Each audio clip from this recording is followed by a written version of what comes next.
Coucou la famille, j'espère que vous allez bien. Ici, c'est la maman des 5+1. La famille, dans cette vidéo, je vous ai cherché quelques prédications du mariage de l'apôtre Tounas. Donc, moi et vous, on doit écouter des prédications pour... je ne sais pas, est-ce que... La question est que, est-ce que le pasteur Marcelo, il s'est contredit par ses propres prédications ou pas? Donc, je peux dire vrai ou faux. Donc, écoutez ça et dis-moi quoi dans les commentaires. Alors, n'hésitez pas de vous abonner si vous n'êtes pas encore abonné, likez et partagez. Bisous. Moi, j'aimerais pas être la femme d'un homme de Dieu. Moi, si j'étais une fille célibataire, j'allais jamais épouser un pasteur, un homme de Dieu. Jamais. Peu de femmes sont destinées à épouser des hommes de Dieu. Et ma soeur, si Dieu ne t'a pas appelé à épouser un homme de Dieu, ne l'épouse pas, c'est difficile. Ne suivez pas nos vestes et nos cravates et dites Amen. C'est difficile d'être la femme d'un homme de Dieu. Très difficile. Tout le monde veut que tu sois parfaite. Et on te compare toujours à ton mari. Alors que ton mari est dans le ministère, ça fait des années. Mais on te demande en une année d'être comme lui. On regarde tes chaussures, tes coiffures, tout. Vous voyez, ma femme s'habille souvent en pagne. Un dimanche, elle s'habille en pantalon. Le monde entier a parlé. Où est parti son pagne? Où est parti son foulard? Comme s'ils avaient payé la dot. Tu ne t'appartiens plus. Tu vis, tout le monde te scrute. Et la plupart, le pasteur est bon, sa femme est mauvaise.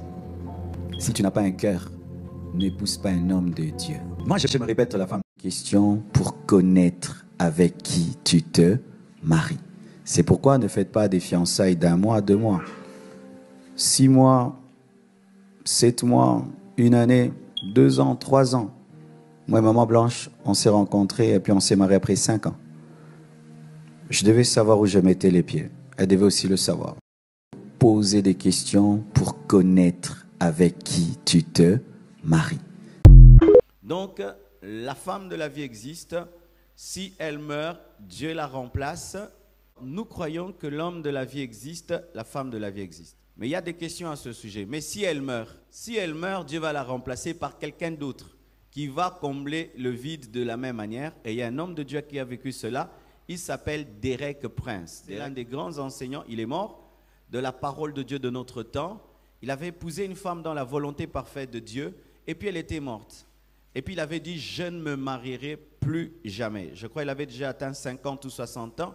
Et il avait fait un vœu avec 4 docteurs de la parole qu'aucun d'entre eux ne pouvait prendre une décision déterminante dans sa vie sans que les 4 soient au courant, soient d'accord, sans que les 4 ne soient d'accord.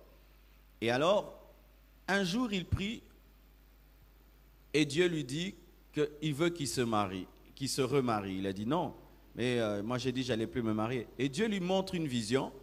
Il voit une montagne et devant cette montagne, une femme assise, mais dans une position un peu penchée comme ça, assise par terre et habillée d'une certaine manière. Il la voit. Il lui dit, c'est la femme de ta vie. Tu vois la montagne qui est derrière, c'est ton ministère. Pour que tu atteignes un plus haut niveau dans ton ministère, c'est elle qui est la porte de cette montagne. Et un jour, il va quelque part dans une famille, il devait être reçu, je crois, pour manger. Et lorsqu'il arrive là, il trouve une femme assise dans la même position, même vêtements. Et cette femme lui avait dit dans la vision, est-ce que je peux vous préparer quelque chose, je crois? Et elle a dit la même chose.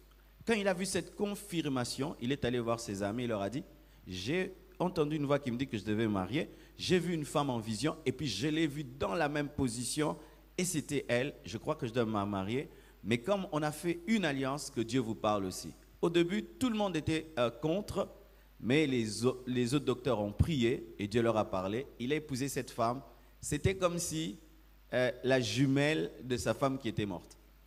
Et son ministère encore a explosé. Et après, il est mort, je crois, à 80 quelques. C'est parmi les grands hommes de Dieu de notre temps. Donc, la femme de la vie existe. Si elle meurt, Dieu la remplace. Mais aussi, si Dieu t'envoie vers la femme de ta vie ou l'homme de ta vie et qu'il refuse, qu'est-ce qui se passe? Il est temps de te marier. Il est temps de te marier. Il est temps de te marier. Célibataire endurci. Il est temps de te marier. Célibataire endurci. Il est temps de te marier. À un certain âge, tu dois te marier. Mais si tu trouves, alors je ne vais pas entrer dans les enseignements du mariage.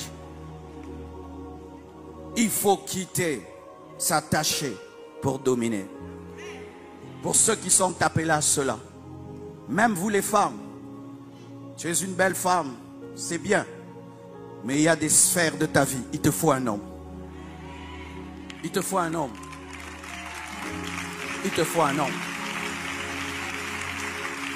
C'est pourquoi pour tous les jeunes couples, vous vivez des secousses, ça fait 1 année, 2 ans, et puis vous dites, ah, peut-être c'est pas elle. Le mélange des caractères, c'est difficile. Même quand on fait les foufous pour mélanger la farine avec... On mélange avec quoi la farine? Avec l'eau chaude, hein? Je n'ai jamais fait le foufou, sorry. Mais tu vois vraiment que pour mélanger, il y a du travail.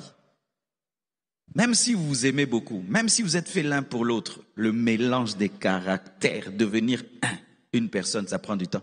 Regardez, depuis que nous sommes convertis, nous cherchons à ressembler à Jésus. Les années que ça nous a pris. Soyez patients l'un vers l'autre. Ce n'est pas du jour au lendemain que vous serez le couple que vous rêvez. Il y aura des querelles, il y aura des chamailleries, des incompréhensions, des temps de froideur. Mais revenez toujours ensemble. Battez-vous encore. Battez-vous encore. J'aime ces toreros, ces hommes qui domptent les chevaux. Ils cherchent à dompter un cheval. Tu vois le chevalet sauvage, il le fait tomber. Il revient, il monte dessus, il le fait tomber jusqu'à ce qu'il le dompte. Et puis ça devient un cheval de course. Et des fois, vous voulez un merveilleux mariage, mais ça vous fait tomber. Revenez dessus. Ça vous fait tomber jusqu'à ce qu'un jour, il y aura l'équilibre, il y aura la stabilité. Certains couples que vous enviez aujourd'hui, waouh! Si vous racontez leur histoire, ça fait 10 ans, il y a 10 ans, il y a 20 ans.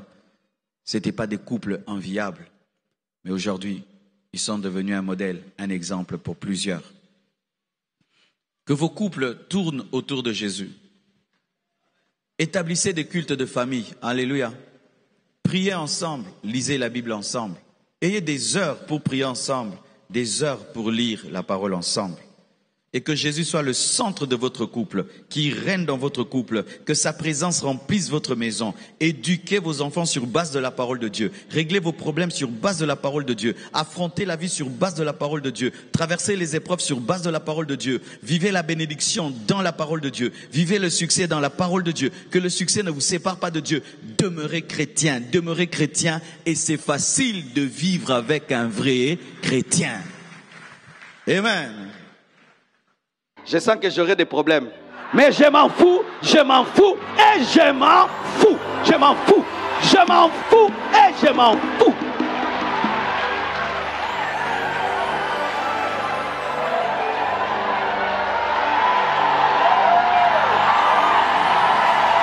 Je suis habitué.